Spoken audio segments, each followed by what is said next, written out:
The world is in dire straits. The coronavirus challenge is urgent. What it requires is a united response. But guess what the champions of international cooperation are doing? Nothing. I'm talking about the United Nations.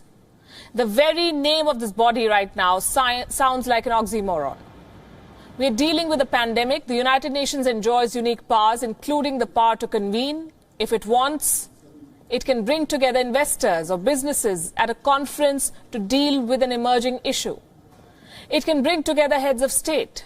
Yet, neither the UN Security Council nor the UN General Assembly has formally discussed the Wuhan coronavirus. Why? Because they follow protocol, even in the face of death, it seems. Let me explain this. The Security Council, the United Nations Security Council agenda is decided by the chair. It's a rotating presidency, and the chair for this month, the month of March, is China. China has very conveniently decided that there is no need for a discussion on the coronavirus crisis, a virus that China exported to the world. If China wanted, it could have used procedural advantage and pitched for all-out discussions on the coronavirus crisis. But why would it? China is busy telling the world that all is well and how other countries are messing up. The Chinese envoy to the United Nations, Zhang Jun, was asked this question specifically. Will Beijing get the Security Council to discuss the pandemic? Allow me to quote what he said in response. Council members generally feel that there is no reason to panic at the moment and plan to monitor the situation. COVID-19 is currently not on the organ's agenda. These were his words. Not on the agenda. But why? Here's what Mr. Zhang Jun said in defense. And listen to this very carefully. The virus, he said, falls under the umbrella of global public health and security, rather than the Council's geopolitical scope. Geopolitical scope? He talks about the mandate and scope. These structures and procedures are outdated. We've said it in the past. But here's something the Chinese leader should know. He probably does know, but I'll be happy to remind him. No such mandate, no such scope problems emerged the last time the world was dealing with a health emergency.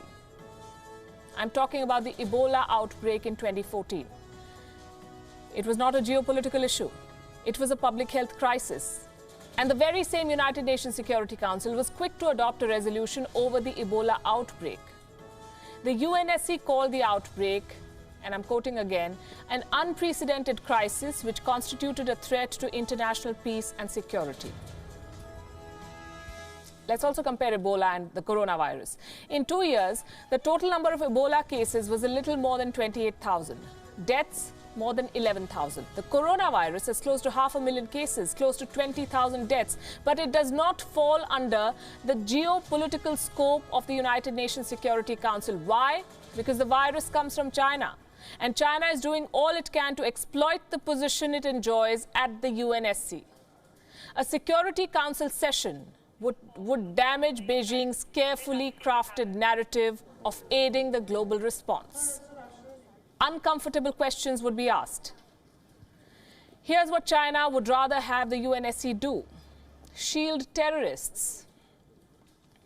They've done it in the past. For 5 years, China has ignored international efforts to clamp down on cross-border terror at the UNSC. China has blocked the designation of Masood Azhar as a global terrorist at least 4 times. China is shielding state-sponsored terror at the Security Council and preaching others on what the body ought to discuss. China wanted to discuss the lockdown in Kashmir. Now the whole world is under lockdown, and China says the UNSC does not have the mandate. If this does not expose the United Nations, I'm not sure what will. It needs to rewrite the rule book. China cannot be allowed to exploit its position as a permanent member. We need political commitments from governments across the world in the form of a resolution. UNSC resolutions carry the force of international law. A single resolution can lead to coordinated efforts. The United Nations needs to stop mirroring and feeding Chinese propaganda.